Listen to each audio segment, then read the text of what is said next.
What's up, YouTube? Back again. Today we're going to be working on the Kouki. What we're doing today is we're going to be putting on some extended studs from GKTECH for the rear. I had a little oopsie the other day and broke all the studs on the hub. So we're going to be doing that today, okay? So stay tuned.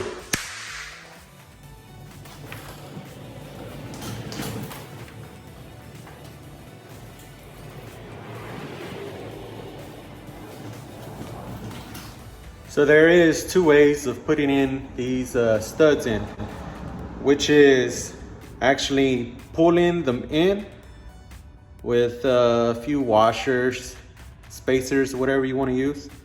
Or you can also press them in, which is actually the ideal recommended way to do it. You basically pull the threads all the way in. This is what happened the other day. So I was driving, right?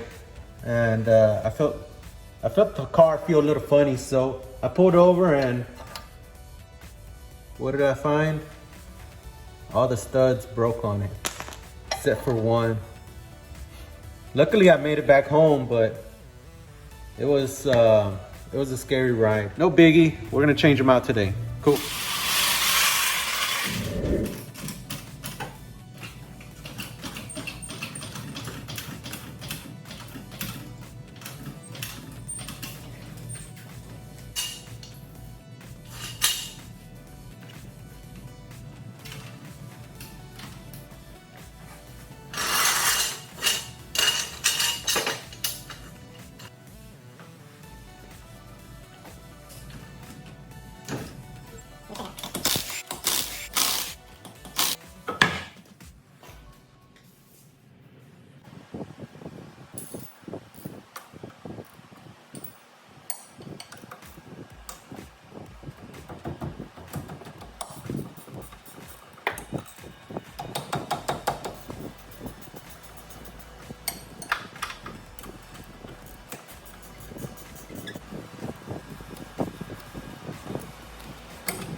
So once we take off the rotor, there's two ways to do it.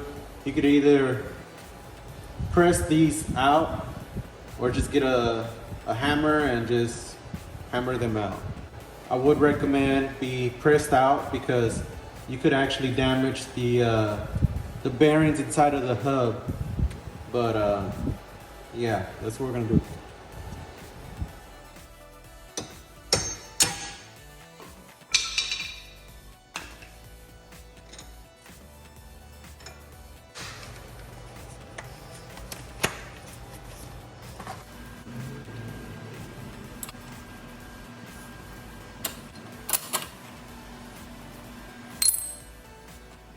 WD-40 in the back of it.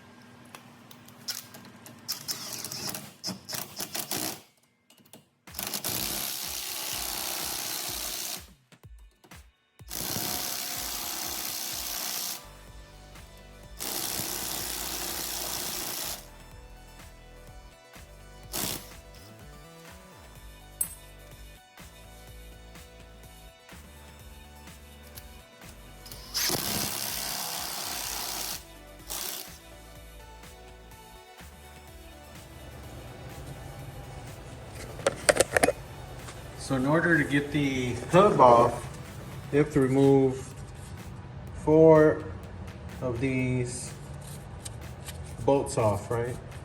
And it's 4 all the way around that are 19s. They're gonna be like this. And you don't necessarily need to take the whole arms off. I'm not gonna do it. You can just spin it and give me 1 second. So what you could do is you could just spin the back of the axle, and it should be able to line up to where you can just take the bolt off the back like that.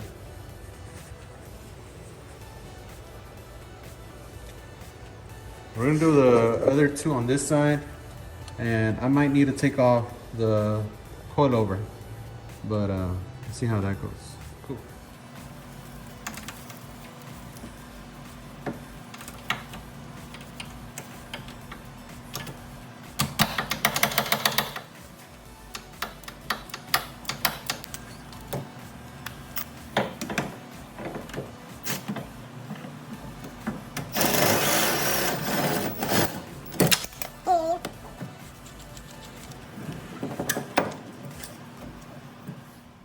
All right, so I'm here at a friend's house. I'm gonna push the studs further in with this press. So what I want to show you is I did try to pull the studs in with just the lug nuts, but that's as far as it got. And I was using an impact Milwaukee tool, but I just didn't feel right pulling them through. Putting a lot of stress on the thread and the lug nuts. So I'm just gonna use this press to push them all the way in. So I used a few sockets just to like tripod it and short socket, push it in. Hopefully this works.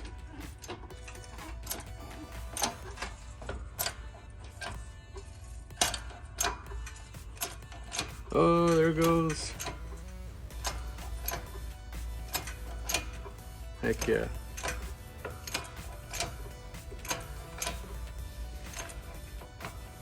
See it?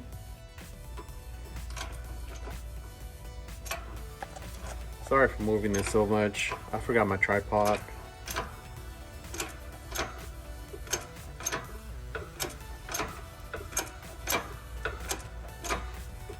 Cool. 1 down, 9 to go.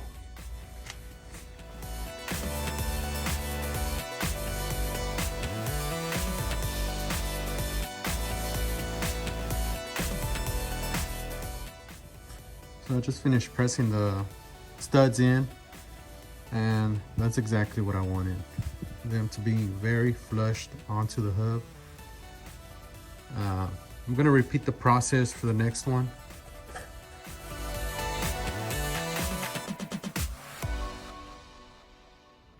So a friend of mine just pulled up right now, and he just got a new car. Look at this, check it out. Boom! It's a 4-door R34. Sweet. Look at that. Minty condition. It'll be coming up on the channel pretty soon. So stay tuned with that. Alright, so we're back here. We got, let's see.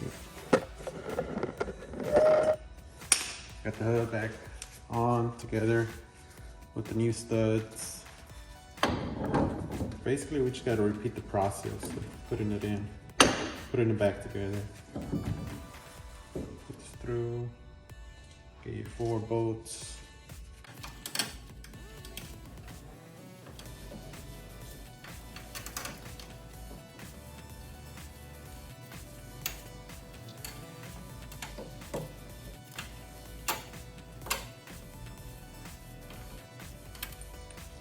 And one thing I forgot to mention was you need to take off the main nut for the axle, which is a 36 millimeter.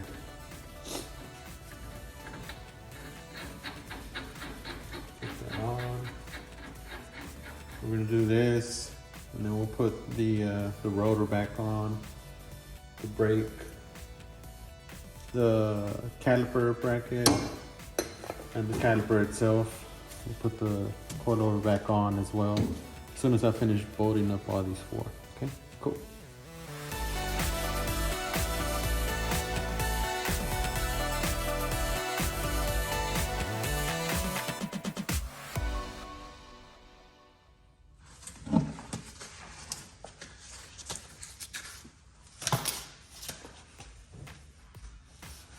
Wheel studs are actually designed so you could run a bigger spacer if you're running any type of spacers. I'm just using it for a 10 millimeter, but you could go up to 20 millimeter spacer with these studs so that you don't lose as much thread.